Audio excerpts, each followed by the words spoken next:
America has oh man, it's gonna be bad. Hollywood has programmed black people to hate themselves.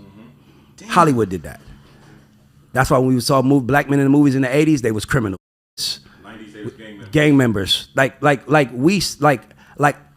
I didn't have an option other than Juice and Menace to Society to see people that look like me going through life. Maybe the Wood, you know what I'm saying? But they still was around gangsters. They still had to fight the gangster niggas. So you know, like Hollywood has made us see ourselves a certain way.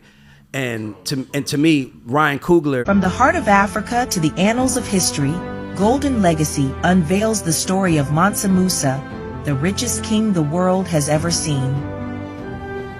Directed by Ryan Coogler and starring Michael B. Jordan, this film journeys through the lavish gold mines of Mali to the historical pilgrimage that defined an era. As they recreate the grandeur of Mansa Musa's reign, Coogler and Jordan continue their mission to illuminate the stories that shaped Black history but were left untold. With no set timeline for release yet, the anticipation builds, promising a film as rich in narrative as it is in heritage. Get ready to be captivated by a tale of wealth, wisdom, and a legacy that changed the world. Michael P. Jordan, Ryan Coogler, they coming out with a movie about Mansa Musa. I've been talking about this in my videos, y'all. We are all woke now. Mansa Musa, the richest man who ever was alive in Africa. He made gold go cheap for like 10 years in Egypt. Man was giving it away. What? He came to America. The Americas so many years before Columbus. It don't make sense. His great-granddaddy won't be alive when this man touched bases on the Americas and mixed with the natives. And they never returned. I'm telling you. Look, what you think, they got lost at sea? No. They was in South America, North America. Bro, this stuff been going on for years. New York was there, Los Angeles been here. Cause I'm from Florida, so you know, I say it's always conversations back and forth about what in Florida is always like, should we start knowing our history from slave times or before that, because it's more than that. And now Michael B. Jordan and Ryan Coogler, Chastity put that they're gonna be producing a film about Mansa Musa, the richest man in history. And I think it's gonna be interesting because kids finna be like,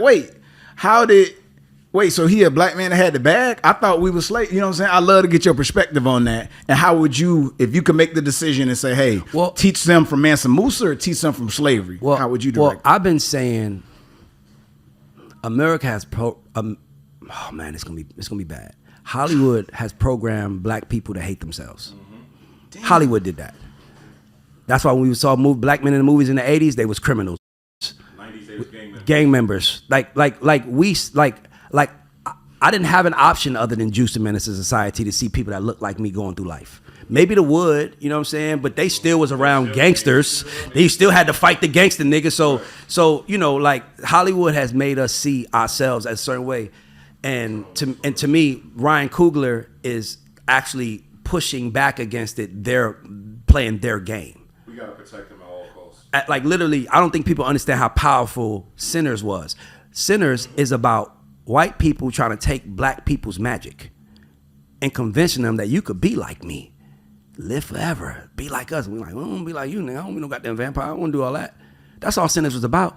The white man can see, remember the house, you've seen the movie, The House is on Fire, and the dude is playing a song, then all of a sudden, here comes his ancestors. You see people from the 80s in the scene, people from the BC days and all this stuff, and it's like, what? I'm confused, and I'm like, oh, only person can see that was the white man. That's why he said, I gotta come find you. You need to be with us, and I'm not leaving without you. So all Ryan Coogler that you see was that they're gonna take our magic if we let them, and the movie is couldn't take. God damn it, that nigga's the nigga for that. That's the nigga for that. So like when you saying that, right, about taking it, what about somebody that say, well, bro, like Hollywood construct, outside of the dope boys, the only people we really seen had a bag was the entertainers. So it's kind of like, and you have people like Robert Smith, Obi Amile, Eddie the Mogul, that shows you that you don't have to be a rapper or entertainer to get rich in this.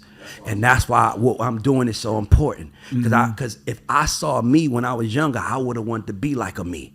I didn't see a me. I didn't see a success story. I didn't know what a Ray looked like. I was just trying to figure out how to fucking belong somewhere because no one told me I was special, but I felt I was, so I had to go figure it out. So what up? This Sunday, yes, this Sunday, if you're watching this right now, this Sunday I'm doing 4 p.m. Me and the Cut are coming to OCI Cuts in Union City, Georgia. If you're an MC and you got bars, meet us there. I'm gonna be there. Come share your skills, and you can win $10,000 at the same time. Let's go. See y'all then. Growing up, can you name some successful black people that you saw growing up? Only drug dealers. My point, but when you went to the doctor, who was it? Who White people. when you went to First time I saw successful black people was when I moved to Atlanta, Georgia. right? And they didn't have to be doctors to have houses. Right. That's what black people think. You gotta be a doctor or a lawyer. They was working at the railroad and they had houses. So growing up in New York, right, and this kind of goes into segregation and how the school system works, right? If you go to New York City public schools, 90% of it is African Americans and Latinos and and pretty much people of color. You're not in classes with white people ever. The only time you interact with white people is when you see a police officer, you see a teacher, you see a doctor, or if you have a situation you're dealing with some lawyers or attorneys. Yep. And that's New York City, the 5 boroughs. That's the only time you're really involved with white people on a daily basis is in those positions. And you know why I like Atlanta? Because Atlanta's the only place I know where niggas have made millions and never had to run into somebody that wasn't their color. But you don't see that. But then you In know no what other also city. happens? Okay. Right? People from the city, they get money, they move out, and they don't ever come back and reach out to those communities. Agreed. And so at the end of the day, we need black doctors to come visit the schools, show kids, hey, you can be a black doctor. We and be don't like successful. each other. You can make this what the we lifestyle have been looks taught like. not to like each other. Listen, bro. I heard this. It said every black person that made it in life, when they finally got to the table, the first thing they was made to feel was you're different from the others. That's Right. why you're here. Right. And they don't go And back. they don't go back, and because they feel like, oh, well, I'm different. I can't go back to them. And I'm telling you that is the game that is played. Let me tell you something. I was watching. Last thing I'm gonna say. I was watching the Oscar wins, and there was this movie with the guy Macaulay Culkin's little brother and the guy from the movie, the Facebook movie that played Facebook, the white Social Network? Yeah, Social Network, right? So they had a movie that was nominated for an Oscar, and he won. Not Macaulay Culkin's little brother won. And I remember just like, wow, I want to just go watch it because what is it about? You know what the movie's about? 2 kids that were fuck ups going to one was a fuck up, one was a good kid, going to honor their Jewish heritage by learning about their history. Like their grandmother died and said, I'm leaving you my inheritance on the condition that you come back to your homeland, you learn about it, and you complete this. That's what the movie's about. And they don't want to do it, but they want God wants the money. So it's like that. But think about how that programs young Jewish children when they see that movie. Like, learn your heritage. Love your heritage. You got to do it. Even if you don't want to, they make you feel like it's a part of growth. Right. Of growing. And I love that. We don't do that because we don't like each other, because we've been programmed not to like each other. And all I'm saying is, here's the reasons why we don't like each other, because we're not growing. It's like we're in the same cycle. How do we break it? Listen, guys, I can tell you for me, listen, I don't know nobody that was 22 years old with 3 kids trying to, and out here thriving. Like, it's like, bro, just figure out what you're doing with your life first, Right. and then go for that. Have a kid when I had my first son, I was 28. Like, nigga, and I had $100,000 in the bank. When my mom and dad had me, I came home in a cab in the projects. Right. Nigga, if I didn't wake up and decide to change and look at the difference between my childhood and what I want my life to be, where am I? But every time I bring up a comparison, people fucking hate me. Oh, top comparison. So I don't even want to hear you comparing black women to white women. Why not?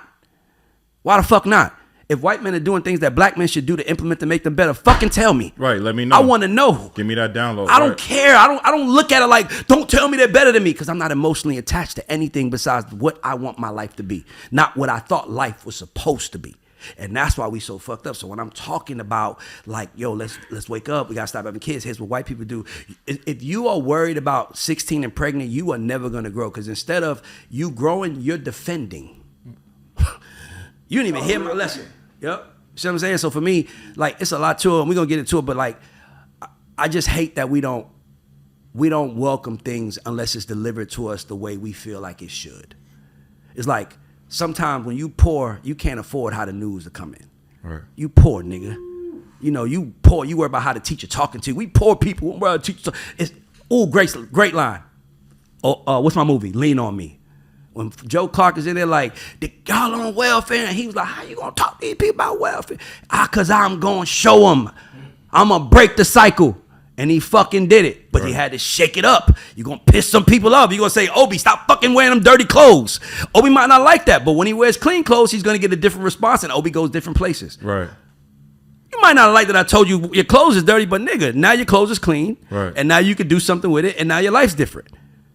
Period. All right, man, we got to roll, man. I'm sorry. I wish I could do more of this. I'm coming back Monday morning. Log in. Let's get it.